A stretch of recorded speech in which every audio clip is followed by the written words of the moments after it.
Hello and welcome to the Business Spotlight interview series. I'm your host Sonali Nigam, and today I'm joined by Ellis Potter, Director at Riverside Hub and BP Fairs. Hi Ellis, thank you so much for joining us. Hello, glad to be here. Thank you. Thank you. Thank you, pleasure is all mine. Would you like to kick us off with a brief background as to who you are and what you do? Yes, my name is Ellis Potter. I'm one of the founders of Riverside Hub. We're a large children's indoor play centre here in the Midlands in Northampton. Wonderful. And Ellis, as we were talking before the interview, so almost a decade and more that you've been in the business. So, what do you attribute your growth to? Just constant reinvestment, really, just constantly throwing any profits back in to redevelop, improve, get better, get better, get better. Our visitors tell us that every time they come, they see something new. And we like that, and they like that. So we just, instead of using profits to build other sites, other venues, multiple locations, we do one and we do it really well. So, you focus all your energy at one and you do it really well. Yeah, Is that exactly. lovely? An owner of the business running successfully. You're always learning. Every day you're learning. There's new problems, pitfalls, issues you've got to deal with. Some things work, some things don't.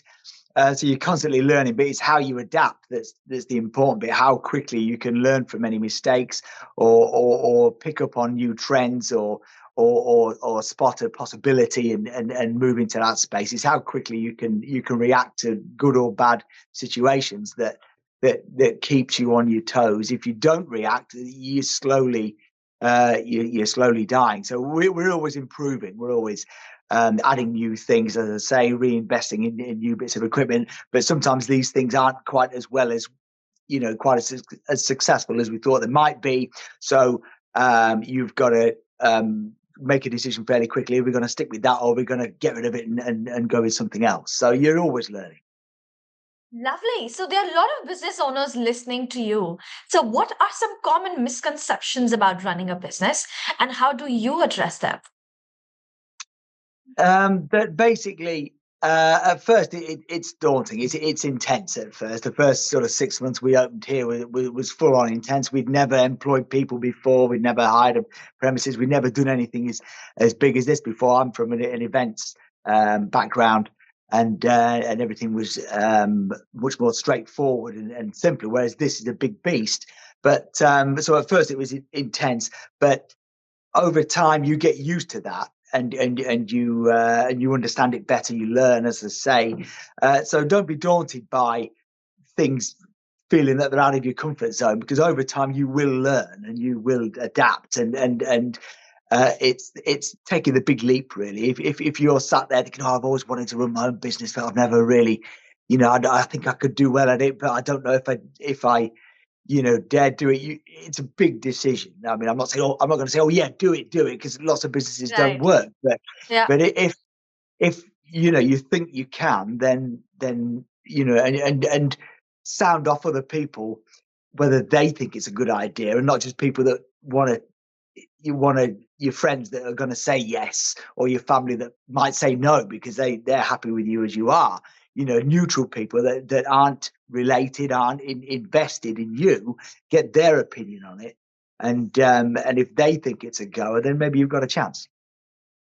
So basically, taking your family opinion as well is important to you. That's what I can understand what you said, Well, Ellis.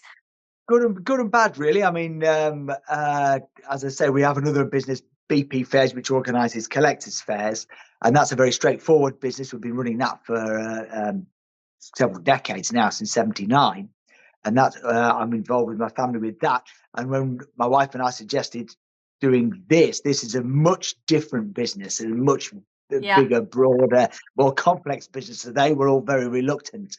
So we had to kind of win them over with that. But our gut instinct, which is what we always go by, told us it was a good thing to do, and just through Yeah. hard work, really, and big investment, and yeah, we've made it work. Lovely, Ellis. So, talking about the family, so let's talk about a bit about your personal life. So, I mean, how do you balance, how do you strike that perfect balance between your personal life and the demands of running a business? It's not easy. We've got two girls, 14 and 16, and you're always juggling, family against business. It's never easy. Business. They've kind of learned to sort of, that's how we live. You know what I mean? We sort of live in and around the business, and it's part of who we are, really. And obviously, you've got to make time for family. Just switch off the business and just focus on the family. But it's never easy. No matter what you do, you know. You feel like you're neglecting the other, but family's always got to come first, obviously. Wow, thank you for saying that. Well, talking about this, Ellis, I understand how, difficult it is to manage two businesses, A. But talking about the, business first, when I talk about the Riverside Hub, uh, what challenges are you facing currently in your business and how do you plan to address them? Well, the biggest challenge I think that any small business, particularly retail, leisure, hospitality, well, any business that employs people at the moment are the upcoming increases in employee national insurance and the minimum wage, and all those increases are coming. And I don't think the general public really realise just how big these hits are going to be to businesses. So that's Yeah. a massive financial hit that we're all going to be faced with, and we've all just got to brunt it because the government aren't obviously going to change their tact on this. So we just have to adapt and make savings or do whatever we've got to do just to keep the lights on. I'm sure. And trust me, Alice, this is not you alone. Many business owners have the similar challenges. But talking about the challenges, and when we talk about the people that we work with, and because they are crucial to any business whatsoever. So, what qualities do you look for in employees when you hire them? And how do you foster a positive and a productive work environment? Yeah, it's all about really. It's not for us.